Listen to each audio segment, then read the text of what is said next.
હવે કયા જિલ્લાની માંગ થઈ રહી છે? બનાસકાંઠામાંથી એક નવા જિલ્લા વાવ થરાદનું નિર્માણ થયું. નવો જિલ્લો બનતા જ વાવ થરાદમાં આનંદ છે, પરંતુ દિયોદરના લોકો નાખુશ છે. સરકારે નવો જિલ્લો બનાવતા જ હવે અન્ય શહેરોએ પણ જિલ્લાની માંગ કરી છે. કયા જિલ્લાની માંગણી થઈ રહી છે, ક્યાં થઈ રહી છે? ક્યાંક તાલુકો બનાવવા માટે માંગણી થઈ રહી છે અને આ માંગણી ધારાસભ્ય પણ કરી રહ્યા છે. કેટલાક ધારાસભ્યો છાતી ઠોકીને પોતાનો વિસ્તાર જિલ્લો બનશે તેવો દાવો કરી રહ્યા છે. ત્યારે કોણે કરી માંગણી? કયા જિલ્લાની માંગણી થઈ રહી છે, કયા તાલુકાની માંગણી થઈ રહી છે? આવો જોઈએ, જાણીએ, સમજીએ.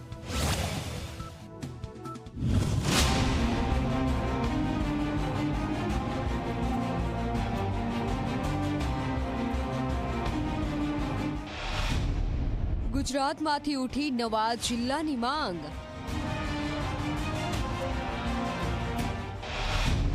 ક્યાં ઉઠી તાલુકો બનવાની માંગણી? ધારાસભ્યો પણ કરવા લાગ્યા માંગણી.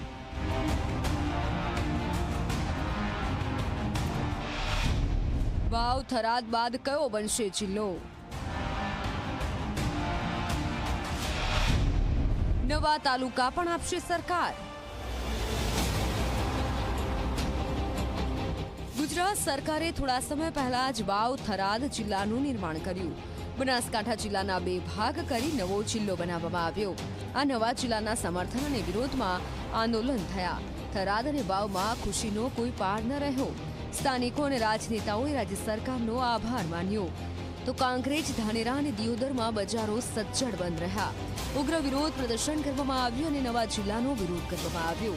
તો હવે ગુજરાતમાંથી વધુ એક જિલ્લાની માંગ ઉઠી છે અને આ માંગ આમ તો વર્ષોથી છે, પરંતુ હવે તો ધારાસભ્યએ જ છાતી ઠોકી અને પ્રજાને વચન આપી દીધું છે કે જિલ્લો બનશે એટલે બનશે જ.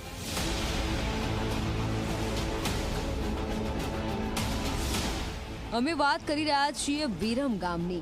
ધારાસભ્ય હાર્દિક પટેલે જાહેર મંચ પરથી વિરમ ગામને નવો જિલ્લો અને નળકાંઠાને તાલુકો બનાવવા માંગણી કરી.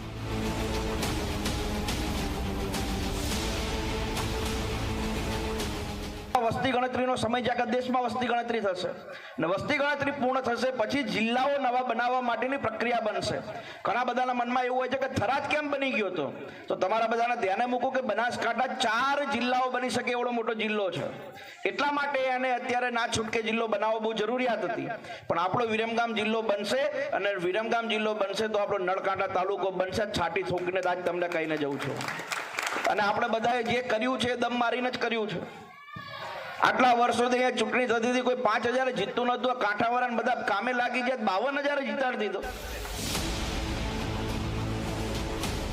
તો સાંભળ્યું ને તમે? હાર્દિક પટેલ તો સ્પષ્ટ દાવો કરી રહ્યા છે કે આજ નહીં તો કાલ વિરમગામ જિલ્લો બનવાનો જ છે. જોકે રાજ્ય સરકારે આ મામલે કંઈ વિચાર્યું હોય તેમ લાગતું નથી, પરંતુ વિરમગામને જિલ્લો બનાવવાની માંગ વર્ષોથી છે. કારણ કે અમદાવાદ જિલ્લામાં આવતું આ શહેર અમદાવાદથી ઘણું દૂર છે અને જિલ્લો બને તે પણ જરૂરી છે. તો ગુજરાતના સુપ્રસિદ્ધ યાત્રાધામ શામળાજીને પણ તાલુકો બનાવવાની માંગ ધારાસભ્યે કરી છે. પ્રવાસન ધામ તરીકે જગવિખ્યાત શામળાજી તાલુકો નથી, પરંતુ અહીં મોટી સંખ્યામાં શ્રદ્ધાળુ કાળિયા ઠાકોરના દર્શન કરવા માટે આવે છે. ત્યારે ધારાસભ્ય PC બરંડાએ શામળાજી મહોત્સવમાં આ માંગણી કરી છે. આજે જો માનનીય મુખ્યમંત્રી સાહેબને મળીને આવ્યો છું, ત્યારે ભિલોડા નગરપાલિકા બને એ માટેની મેં ભલામણ કરી છે. આ શામળાજી આટલું મોટું મંદિર છે. શામળાજી વિસ્તાર આખો જે વિસ્તાર છે એમાં અનેક પ્રકારના આપણી પાસે દેખાય છે કે વિકલ્પો છે.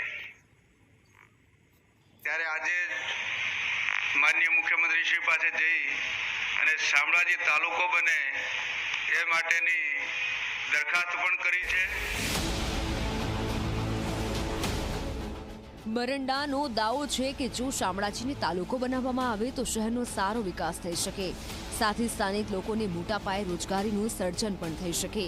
આદિવાસી બહુમતી ધરાવતું આ શહેર શામળાજી શેઠના મંદિરના કારણે જાણીતું છે. અહીં ગુજરાત જ નહીં પરંતુ દેશ અને વિદેશના લોકો આવે છે. ત્યારે જોવું રહ્યું કે બંને ધારાસભ્યોની માંગણી પર રાજ્ય સરકાર ક્યારે વિચાર કરે છે. Bureau report, Zee media.